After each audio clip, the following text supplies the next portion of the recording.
Men, nih cewek bohai banget kan? Dia lagi ulang tahun dan pengen banget tampil hot tapi tetap cantik. Jadi gua ada ide buatin dia lipstick biar cetar membahana gitu.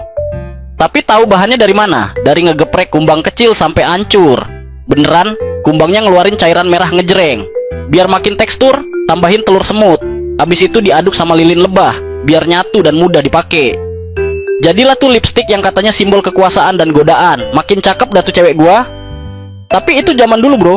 Jangan sampai zaman sekarang ada yang pakai cara gua buat bikin lipstick edukatif, bukan?